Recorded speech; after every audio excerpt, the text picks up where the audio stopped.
But here's a quick run through of the proposals, the budget elements that we've heard from Rishi Sunak in the Commons. He said it's an economy fit for a new age of optimism.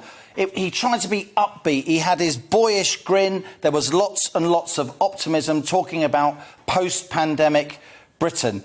The NHS, of course, was front and centre. £5.9 billion of extra money for a digital overhaul, but also to tackle that post-COVID backlog. We've just seen a £36 billion increase in NHS spending. That's from those national insurance rises that were unveiled a few weeks ago. That's over the next 3 years, but another £6 billion, bar the shouting, for the NHS. Then we move on to transport, almost £7 billion for levelling up. This is from the so-called Towns Fund, helping particularly smaller towns, but also regional cities.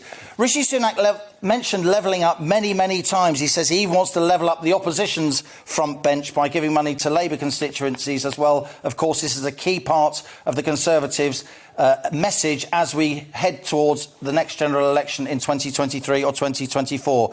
Then there was skills. The Prime Minister and the Chancellor again today have talked about a high wage, high skills, high productivity economy. The UK's often lagged in terms of vocational training, post-16 education, apprenticeships for all those trades. There's such a shortage of skilled labour as we're seeing in the economy. £3 billion extra for skills. A pay rise. The minimum wage is going up from April. This is for over 23s. The rates for 21 and 22-year-olds and apprentices are lower, from £8.91 to £9.50. That's an increase for the 2 million or so workers that are on the minimum wage, an increase equivalent to about £1,000 a year, though, of course, that will be offset, as the Labour Party rightly says, by tax rises, increases in the cost of living, increases in fuel bills, and so on, but a hefty 6 to 7% increase in the minimum wage. And then also a pay rise for public sector workers, again from April, about 5.5 million state workers in the UK. We don't know how much that will be. It will depend on where they work, teachers, nurses, armed forces and so on. There'll be independent pay review bodies, but we'll know that from April. The Chancellor is committed to it.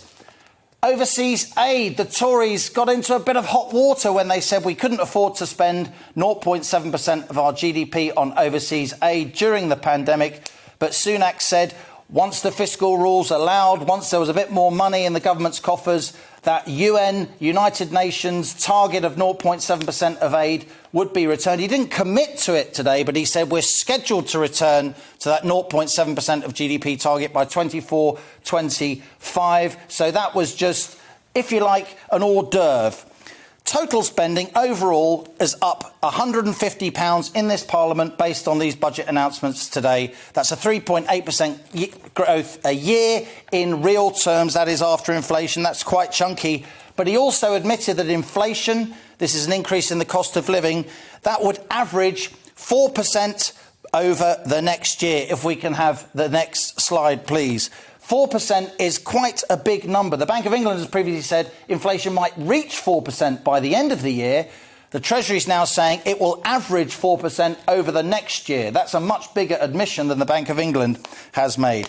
I think the most important number in this budget is here. Rishi Sunak says that rather than 4% growth in 2021, as the Office of Budget Responsibility said back in March, we're actually going to grow by 6.5% in 2021. That's a very, very rosy assumption in my view. Yet all the other numbers in this budget depend on that assumption coming true. Philosophically, this budget reminded me to some extent of Gordon Brown. And I think Rishi Sunak sensed that, and that's why he said at the end, I don't like the fact that the economy grew to half, the state grew to half of the economy, but I can't apologise for it during the pandemic. He says government had limits, and my goal by the end of this Parliament is to reduce taxes. But no big tax rises today.